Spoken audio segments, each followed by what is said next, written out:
Companies from buying homes. In this case, the companies are hedge funds. Now, some Democratic lawmakers are trying to do just that, introducing a new bill that would ban institutional investors from buying and owning single-family homes in the U.S. For some context, a recent study by MetLife Investment Management found that by 2030, so in some 7 years, institutional investors could control 40% of single-family rental homes. This is part of your family business. Hello, family. Welcome back to another episode of Journey to Harmony. I'm your host, Richard Harmon. Today, I want to talk to you about a bill passing through Congress that would require large institutional buyers to sell off homes and possibly pay a penalty if they were to continue owning their homes.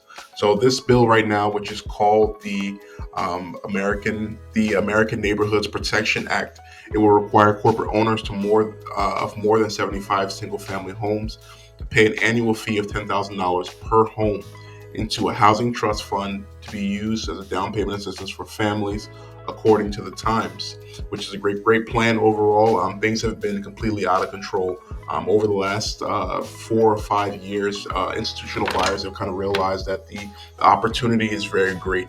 Many people watched from 2011 and they saw how well these institutional buyers did. In 2011, only there were no buyers or people who own more than 1,000 homes at a time. Right now, that total has swelled to a total of institutional buyers owning about 574,000 homes across the country. So right now, people are looking for ways on how they can negate this. This has pushed a lot of people out. Many people who were looking to buy their first home during the pandemic were outbid many times by institutional buyers. People who have endless amounts of cash. You've had people like Jeff Bezos and others who have gone into this particular market looking for the opportunity to buy, to hold, as commercial property has now lost value in many areas overall. So again, this first was reported by the New York Times. Senator Jeff Merkley of Oregon introduced the End Hedge Fund Control of America Acts of 2023, and this has kind of just been rolled in together to kind of have a option altogether for how we can help to make better access to homes for everyday Americans. I'm going to play a video here. We'll watch a little bit of this, come back and talk about it. Your first time joining, please hit that like button. And here we go, watch this video. Reports are revealing big investors accounted for over a quarter of all single-family home purchases in June. Okay, so on the one hand, Kevin, I hate this trend because it makes life hard for the little guy. On the other hand, I just don't want to see the government get involved any more than they already are in regulating housing. Where do you come down on this one? Very bad idea, very bad policy. When you try and manipulate markets or sources of capital, and because that's really what's going on here, all of these different elements in our economy provide funding for all kinds of different sectors, including real estate, which is the 11th sector of the S&P. When it became the 11th sector, all kinds of different structures, including hedge funds, including private equity, including more speculative family offices, got involved in real estate.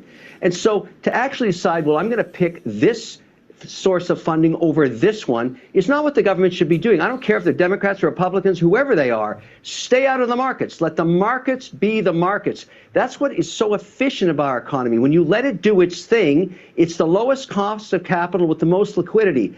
This kind of government policy is very, very bad and destructive. All right, so this is a very heated topic overall, I think, with people on both sides. So what happens a lot of times is that people who see themselves in better economic situations, they understand the importance of having diversified incomes, and they're looking and thinking about how it is that if they can own a few properties, it'll be something that's good for them. On the other side, there are other people who are still working their way up the economic ladder. They desire to buy a home, they desire to build out a family, and they see themselves being outbid by corporate investors. This overall article states that anyone with properties over 75 properties, they would be charged $10,000 per property, and then also, a number of other things that would happen. A lot of people are saying that this has a very limited option of actually passing. We know that the government is largely owned by corporations and many people who are working there. So we'll see exactly how this plays out in terms of getting this completed. But overall, there is need, for the most part, of supply.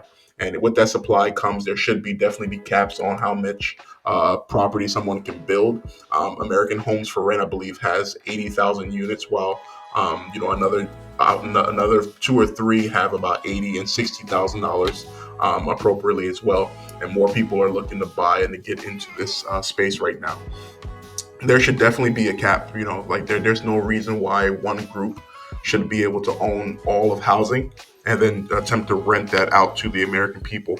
The people who are placed in Congress for nothing else should be there to protect the ability for people who are looking to have a place to live, an opportunity for them to own that house, and shouldn't just be something where it's a stock that's traded for the most part, because this is going to cause some serious issues in the future to come. What are your thoughts? Please comment below. Like, share, and subscribe. Thank you so much for joining. Have a good day.